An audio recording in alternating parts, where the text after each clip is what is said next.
അന്താരാഷ്ട്ര ലഹരി വിരുദ്ധ ദിനത്തോടനുബന്ധിച്ച് ബിനാനിപുരം ഗവൺമെന്റ് ഹൈസ്കൂളിൽ ബോധവൽക്കരണ റാലിയും ഫ്ലാഷ് മോബും സംഘടിപ്പിച്ചു.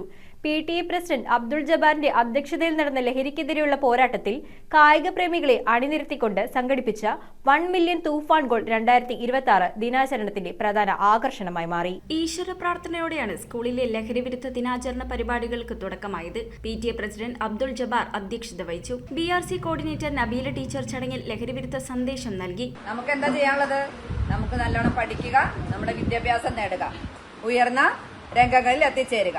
അതായിരിക്കണം നമ്മുടെ ലഹരി. വിദ്യാർത്ഥിനി അഫിയ നൂർ ലഹരി വിരുദ്ധ പ്രസംഗം നടത്തി. ലഹരി എന്ന വിപത്തിനെതിരെ ജനങ്ങളെ ബോധ്യവാന്മാരാക്കുക എന്ന ലക്ഷ്യത്തോടെ 1987 ജൂൺ 26 മുതൽ എല്ലാ വർഷവും നാം ലഹരി വിരുദ്ധ ദിനമായി ആചരിക്കാറുണ്ട്.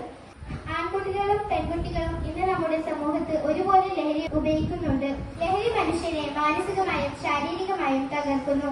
ഒരു നിമിഷത്തെ സുഖത്തിനു വേണ്ടി ലഹരി ഉപയോഗിക്കുന്നവരുടെ ജീവിതവിലാശയങ്ങൾ മുഴുവനായും തകർക്കുന്നു. തുടർന്ന് അധ്യാപിക ബേബി NV ലഹരി വിരുദ്ധ പ്രതിജ്ഞാവാചകം ചൊല്ലിക്കൊടുത്തു. തുടർന്ന് ക്യാമ്പസിൽ ഫ്ലാഷ് മോബ് അരങ്ങേറി. ശേഷം ലഹരി വിരുദ്ധ റാലി സംഘടിപ്പിച്ചു. അധ്യാപിക സൂര്യ KS റാലി ഫ്ളാഗ് ഓഫ് ചെയ്തു. ദിനാചരണത്തിന്റെ ഭാഗമായി സ്കൂളിൽ സംഘടിപ്പിച്ച 1 മില്യൺ തൂഫാൻ ഗോൾ 2026 വിദ്യാർത്ഥികളുടെ ആവേശകരമായ പങ്കാളിത്തം കൊണ്ട് ശ്രദ്ധേയമായി. News bureau, Aluva. നിങ്ങളുടെ സ്വർണത്തിന് പരമാവധി മൂല്യം നേടൂ. ഇപ്പോൾ നിങ്ങൾക്ക് ലഭിക്കുന്നു സ്വർണ്ണവിലയുടെ 85% വരെ ലോൺ. പുതിയ ഗോൾഡ് ലോൺ സ്കീമുകൾ മുഖേന പ്രതിമാസം പലിശ തുക നൽകിയോ ലളിതമായ മാസത്തവണകളിലൂടെയോ തിരിച്ചടവ് അനായാസമാക്കുന്നു. Muthoot finance gold loan.